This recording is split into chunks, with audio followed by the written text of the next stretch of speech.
Welcome to this Roll for Crit digital review and happy Mario Day, March 10th.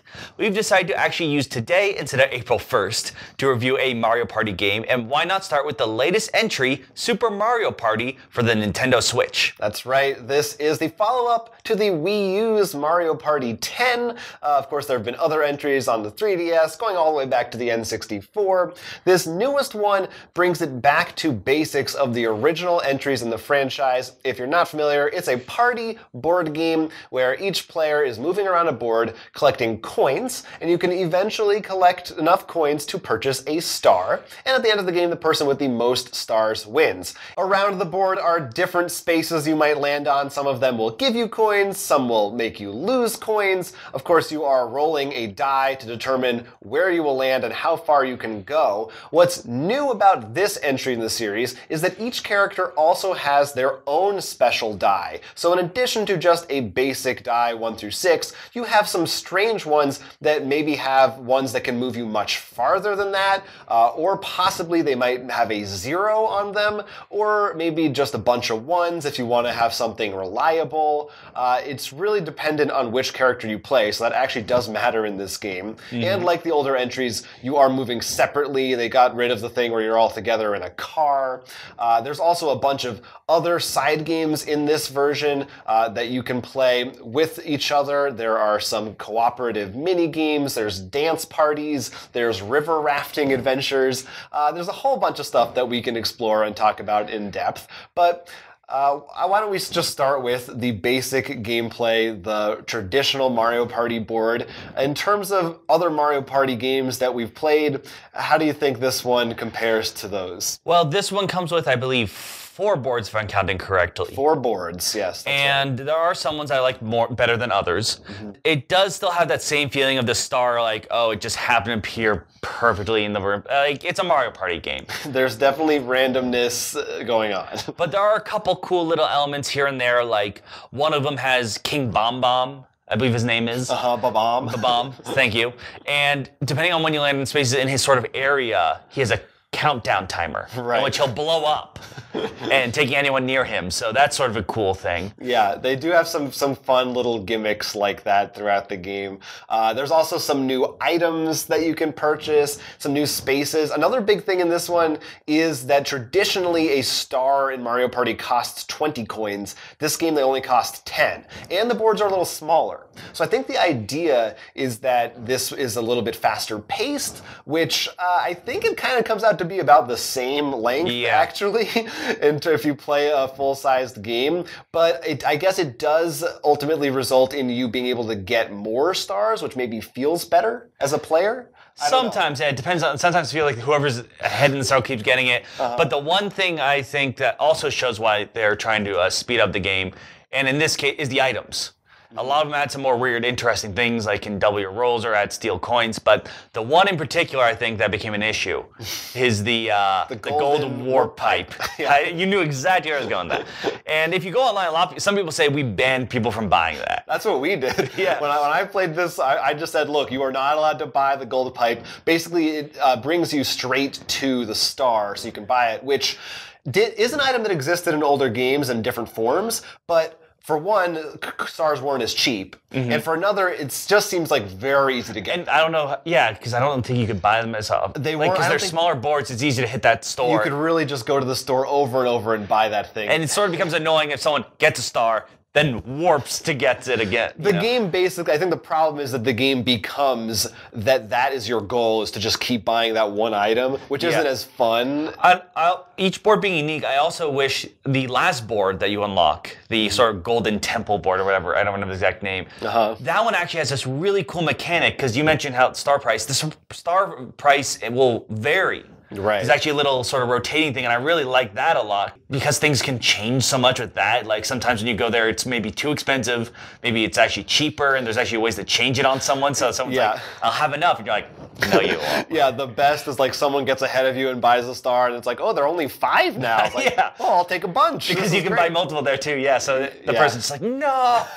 Yeah, some really fun shenanigans on that. I think that maybe is it's certainly the most interesting new board because it's so different, but I guess you don't want to play it all the time. Yeah, I think my least favorite is the tropical one. That one I feel like is because the way the map works, I've been able to get locked out. I'm trying so hard to get to where the star always appears, but I'm stuck in this weird circle or something. I think, my least favorite of them.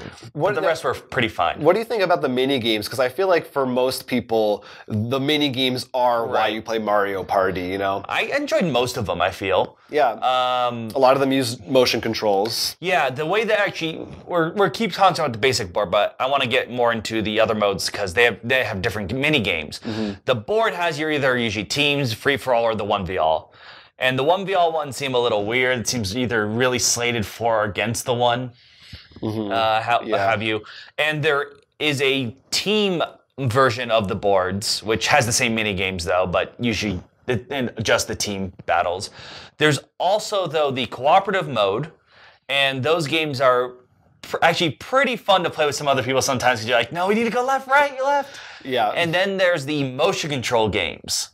And those, I feel, they're fun when you're just playing for the sake of playing the mini game. Mm-hmm. But if you're going for points or winning, which there's an alternate mode where you play through all the mini games by yourself, it's sort of a, I guess, a gauntlet, if you will, is a little less fun because trying to hit at the right time constantly. I think it depends on the games. I mean, some of them I thought are pretty good. Some of them use the HD rumble as well. Right. So sometimes you have to move the controller in a certain way. There's one that I think they showed in a lot of the promos that involves frying up some meat. Oh, I like that one. Cooking some meat. And I thought that was an example where it was frustrating in a good way. To flip it the right way. No, the real bad motions are, I think, usually the beat ones because I always felt like I was never getting the right when it said I needed at least 40 points. It was only for that one track. The other mini game I remember I didn't really like. Mm-hmm. It's I don't know if you played Pet the Wiggler. Oh yeah, I played Pet the Wiggler.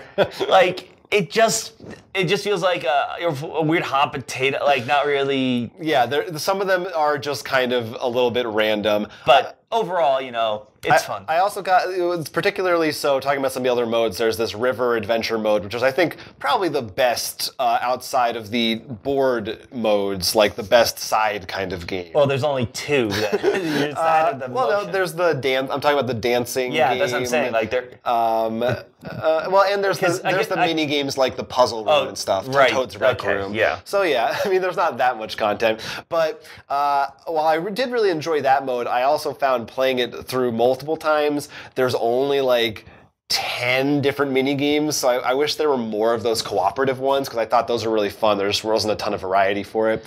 Ultimately, I wish there was DLC to try to pad some of this out. I also don't know, the way the river works is there's actually a path.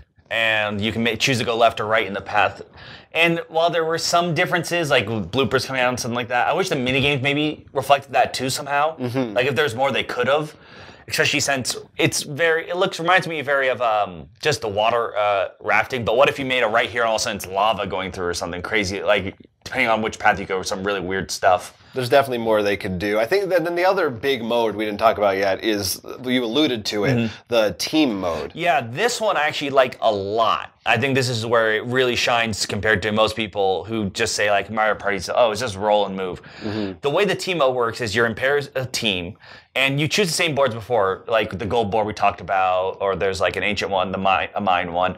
But they change it up a bit, and instead of just being rolling and moving along one track, every space is a movement. And if I roll a 10, for example, I have to draw a line of 10, and you can do this weird zigzagging to pick up coins or items and stuff. Yeah. And hitting opponents actually to take away coins from them, or getting on your own space to get more coins. And that was actually a lot of fun. Yeah, and you're working together, so there might be advantages or disadvantages to sticking together or to exploring completely different parts of the board. Yeah, I thought that was a really good change up of the formula, because usually Mario Party, it's roll and move. Maybe you can choose to take one path or the other, but you're going in one direction. This was really, like you said, trying to figure out where to go. And for those who might get worrisome when you get those higher number rolls, there is a way way for you can see, like, these are the spots you can land. Right, which is nice. So yeah, there's also a thing... Because you actually add your die roll, too, with your partner, which is cool. So even if there are ways for you to get negatives or you have someone who doesn't have as good a die roll, like Bowser can get a 10 on his personal die. So... But combining the two of you together, he can make sure you guys move. Yeah, I found some of the conversations would be like, should I roll this die that can get a really high number? Because that might make it actually harder for you if you're like right next to the star, for instance, to get around. There's another system in the game with allies where as you're playing, you might get other little friends who are characters and you can use their dice as well. Pretty much who aren't being played with. So if no one selected Mario, he might be an ally. And I kind of found also that allies were actually really strong. Yeah, because not only do they give you that person's die, which means more options, but they also just give a flat either 1 or 2, I think, to your roll of any kind. Yeah, which in the basic game is pretty much what you want. There's also some mini games that use your allies. Oh, that's true. So pretty much you have more lives. Yeah. And so before the first time I didn't know that we were doing a game, they don't give you like if you didn't get any allies, you don't get any computer supplied. You're out of luck. If someone else has 4 and you have none, you're probably not going to win that minigame. So it is pretty rare. I feel like it's rare for someone to get 4. It's usually 2. I've seen a 3. In the team mode, I think it can happen a lot more. But it depends. Sometimes you can like find a way to farm those spots. I like the idea of it though, especially with the custom die. And I remember looking online, there is a tier list for characters and dice, but I still think if you want to play Monty Mole, play Monty Mole. I did. Hey, I won as Monty Mole. Granted, I got the bonus star for being the most unlucky, but I think I earned it. That actually is one thing that disappointed me a little, the unlucky and the super unlucky spots. Like, I didn't feel nearly like the Bowser spots as interesting, maybe. Yeah.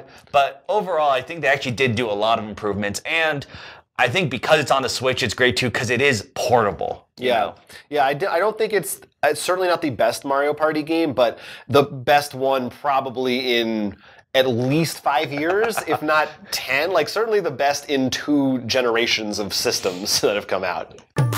Now we're rolling up some crits and misses for Super Mario Party. Crits. This entry takes things back to basics, doing away with the multiple people in one car format that a few of the previous entries have had, and letting everyone walk around the board at their own pace. The new team mode is an excellent variant on traditional Mario Party that gives you more choices for how you can move around the board. For those who are disappointed in the common roll and move of all the other Mario parties, this really gives that extra zest that you may have been looking for.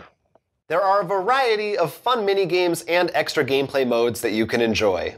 Whether you want to be completely cooperative, look at different characters with different dice, or the boards each with their own little quirks, there really is a lot of different choices available to you. Looks like you've landed on a miss spot. The online options are, well, lacking at best. They don't let you play maybe a couple mini games, not even play a true full board. This would have been a really easy one for Nintendo to make fully online with all the different boards and stuff, and a lot of people would have been very happy instead of complaining about how terrible Nintendo is at online play. The game definitely benefits the most from playing with your friends locally, hanging out on the couch, eating some pizza, but not even having the option to play online with people in this day and age is pretty much inexcusable.